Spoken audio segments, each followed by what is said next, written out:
chapter 3rd of class 8, that is synthetic fibers and plastics. Make use of bags which are made up of cotton or jute when you go for shopping. Otherwise, what you do, you make use of polythene bags. And as you know, polythene bags are made up of plastic. So what you can do is you can minimize the use by use of bags made up of cotton and jute. Second is that, as you know that it is non-biodegradable, इसलिए इसको dispose भी separately करना चाहिए, क्योंकि biodegradable वाले substances के साथ तो इसको डिस्पोज करने का फायदा ही नहीं है. So you need to dispose separately. The other step what you can take is, it is better to recycle plastic waste. आप कोशिश करें कि जो प्लास्टिक वेस्ट है उसको आप रिसाइकिल के अंदर लाएं. दैट मीन्स आप उसको बार बार यूज करें, right, so that it can not actually harm the environment. So as a citizen, it's your duty to remember 4 R's principle that you can actually practice at your level in order to protect your environment. ये 4 steps अगर हम सब लोग practice करने लगे तो हमारा environment बच सकता है, बहुत सारे hazards को हम बचा सकते हैं.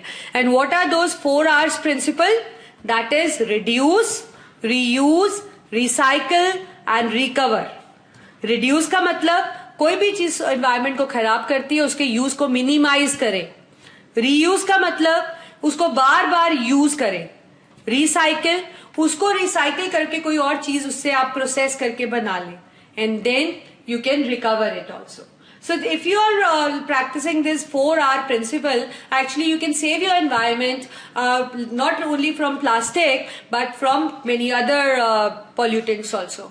So this is what is the 4R's principle, that is reduce, reuse, recycle and recover. And I hope that you will start practicing this 4R's principle, because every citizen, like, it's your prior duty to save your environment, because Earth is a planet where you live, right? And obviously you want to save, if you want to save your planet, then you have to take certain steps. So this is just a 4R principle what you can do at your level in order to protect your environment.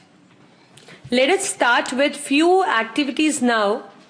So in the first activity, what we are going to do is, we are going to compare the strength of the fibers. Strength of the fiber means how strong the fiber is. कि कौन सा fiber की strength कम है और कौन सा fiber बहुत strong है. So this we are going to compare in this activity. So let us start with this activity now. So for this हमें क्या करना पड़ेगा? What we need to take is, take an iron stand with a clamp. जैसे कि आप figure में देख पा रहे हो, इस तरीके का आयरन स्टैंड आपको लेना है जिसके साथ ऐसे क्लैंप लगाओ, right.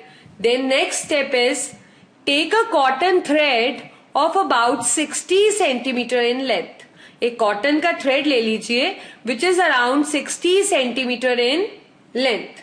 Then next what you have to do is, tie it to the clamp so that it hangs freely from it as shown in the figure. उसको क्लैंप से इस तरीके से आप टांगिए कि वो इस तरीके से फ्रीली सस्पेंड हो जाए. जैसे कि आपका क्लैंप है ना, तो इसके साथ वो थ्रेड ऐसे फ्रीली सस्पेंडेड रहे. आपको इस तरीके से उस थ्रेड को टांगना है.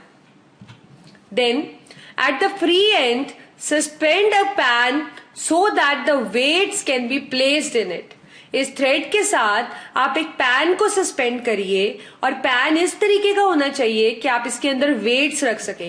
जैसे कि आप फिगर में देख पा रहे हो, ये एक वेट पड़ा हुआ है ना, पता नहीं कितने केजी का है बट या कितने ग्राम्स का है, but still the pan actually is a place where we can keep the weights. Then add weights one by one till the thread break. छोटे वेट से शुरू करके आप थोड़ा थोड़ा वेट बढ़ाकर इस पे वेट ऐड करते जाइए, ठीक है. तब तक आपको ये वेट बढ़ाना है जब तक ये थ्रेड टूट नहीं जाता, ठीक है. और जिस टाइम ये टूट जाएगा उस टाइम आप इस नोट करिए, that note down the total weight required to break the thread, कि कितना वेट रिक्वायर हुआ जब ये थ्रेड टूटा, ठीक है. तो ये जो वेट आप करेंगे, कैलकुलेट करेंगे, नोट करेंगे, this will actually indicate the strength of the fibre. अब जैसे सपोज कोई 20 ग्राम का वेट रखने से टूटा, कोई 50 ग्राम का वेट रखने से टूटा, तो मैटर करता है ना ये चीज का कि वो वेट सिर्फ इतना ही सह सकता था और वो वेट ज्यादा सह सकता था। ठीक है, तो इससे आपके पास एक आइडिया आ जाएगा कि कौन सा फाइबर है जिसकी स्ट्रेंथ ज्यादा है। इसी सेम एक्टिविटी को आप अलग अलग थ्रेड्स के साथ यूज करके करते हुए कर सकते हैं, जैसे कि वूल के थ्रेड से, पॉलिएस्टर के थ्रेड से, सिल्क के थ्रेड से और नायलॉन के थ्रेड से। और आप देखेंगे कि इन चारों में से ये चारों थ्रेड्स अलग अलग वेट से ब्रेक होंगे, which will indicate that they differ in the strength. इनकी स्ट्रेंथ डिफर है, कोई इनमें से बहुत स्ट्रांग है और कोई इनमें से वेट बिल्कुल बियर नहीं कर सकता है। So by this activity you can actually compare the strength of the threads. In second activity, what we are going to do is we are going to compare water absorbing tendency of a fiber. मतलब आपके पास कोई fibre है, उसको आप क्या करेंगे, जैसे कि आप पानी के अंदर डालते हैं तो आपको पता है कि किसी को भी आप पानी के अंदर डालेंगे तो पानी को एब्जॉर्ब तो करेगा ना। So what we are going to do in this activity is कि हम अलग अलग फाइबर्स की वाटर एब्जॉर्बिंग टेंडेंसी को नोटिस करेंगे और कंपेयर करेंगे। देखते हैं कैसे। अब इसके अंदर आप क्या करिए, टेक 2 क्लॉथ पीसेस, 2 कपड़ों के पीसेस ले लीजिए ऑफ सेम साइज, रफली ½ मीटर स्क्वायर ईच।